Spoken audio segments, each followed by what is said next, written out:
Le travail fait uniquement au niveau de la hotline, les appels téléphoniques, donnaient déjà une bouffée d'oxygène à ces personnes qui sont dans l'isolement.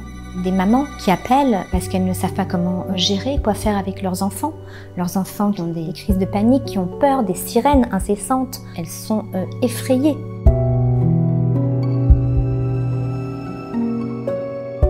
Le 7 octobre, comme tout le monde le sait, on est face à un drame d'une extrême violence. De nombreuses personnes se retrouvent seules, isolées et n'ont pas d'accès à un soutien concret pour faire face à leur détresse. Donc, dans ce contexte anxiogène, Kalita, qui est donc une association israélienne pluridisciplinaire qui aide vraiment un tapis rouge pour l'ALIA, à ce moment-là va étendre ses actions et va créer une hotline. Une hotline, une ligne téléphonique qui va permettre à tous les francophones qui en ont besoin d'avoir un accès à un soutien émotionnel immédiat. Donc, dans ce contexte, il faut savoir que à ce moment-là, les personnes soit ne savent pas à qui s'adresser, soit elles n'ont pas les moyens financiers de consulter dans le secteur privé. Les rendez-vous dans les coupotes sont très difficiles et longs à avoir. Et soit parfois, dans un contexte tellement anxiogène, elles ne se rendent pas compte que leur état psychique se détériore. Donc là, Kalita va aller vraiment très très loin dans la démarche. Elle va devancer tous ces problèmes et avec des listings qu'elle a de toutes les personnes qui ont pu les contacter depuis que Kalita existe, elles vont aller au-devant et appeler elles-mêmes les personnes une par une. Si ces hommes et ces femmes, ces bénévoles qui ont fait un travail remarquable, se trouvaient face à une situation complexe, à ce moment-là, dans un deuxième temps, elles les envoyaient vers nous, les thérapeutes, les psychologues, et on prenait en charge les personnes d'un point de vue thérapeutique.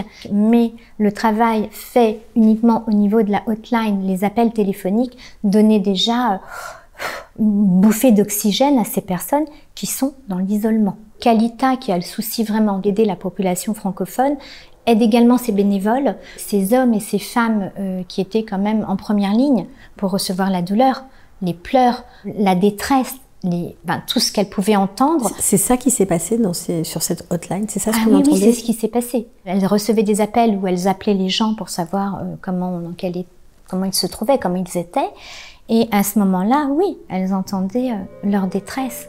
Elles entendaient des mamans qui appellent parce qu'elles ne savent pas comment gérer, quoi faire avec leurs enfants qui ont des crises de panique, qui ont peur des sirènes incessantes, des personnes âgées qui se sentent seules, qui n'ont personne avec qui parler, des femmes qui se retrouvent à gérer leurs enfants et même leurs parents. Leur mari étant au Milouim, elles se retrouvent seules dans un contexte où elles n'ont pas d'aide.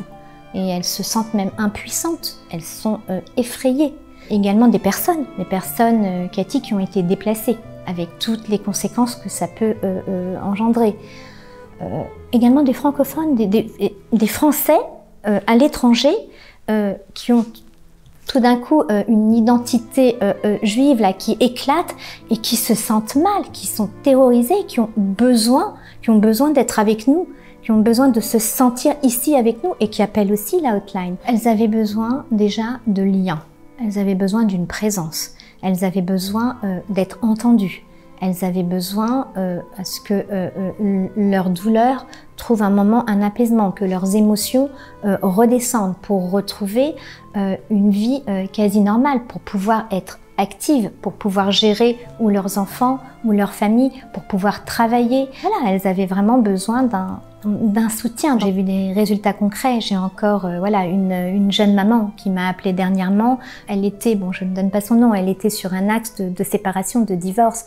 Ils se retrouvent réunis. Elle a réussi à comprendre, à entendre la douleur, à respecter le rythme de son mari, qui a passé de très nombreux jours à l'armée. Pourquoi c'est tellement compliqué justement de dépasser ça, de gérer le retour d'un soldat à la maison?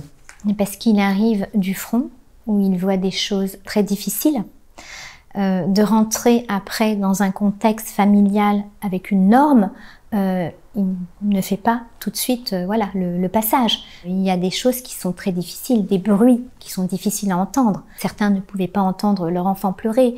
Il y a toucher qui devient aussi difficile. Ils sont dans un contexte parfois traumatique qui ne permet pas un passage à une vie normale tout de suite. Elles apprennent à les approcher d'une manière différente et à les respecter dans le contexte dans lequel ils sont.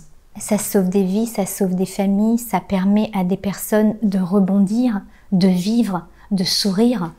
Vous imaginez que si on est seul, ici, nous, francophones, dans notre coin, on agit comment face à une société israélienne, à un système qui est différent, qu'on ne comprend pas. Il y a la langue, il y a tellement de choses qui sont différentes. Et tout d'un coup, il y a une organisation, il y a Kalita qui se présente et on n'est plus je, on est nous. Et du coup, on se sent plus fort, on se sent pas seul, on se sent accompagné, on se sent soutenu, on s'autorise. En fait, ces personnes se sont autorisées à vivre parce qu'elles ont senti ce support, ce soutien qui est capital. J'ai accompagné beaucoup de monde, 4 à 5 personnes par jour pendant plus de 8 mois. Oui, c'est un honneur. Ouais, je suis très heureuse de l'avoir fait. Je remercie franchement les donateurs voilà, qui ont permis que nous, avec voilà, les moyens professionnels que nous on a, d'aider à notre manière. À partir du moment où Kalita, grâce aux dons, prend en charge l'accompagnement thérapeutique, effectivement, c'est sûr qu'on peut s'en sortir. C'est Kalita. Et oui, c'est plus facile avec.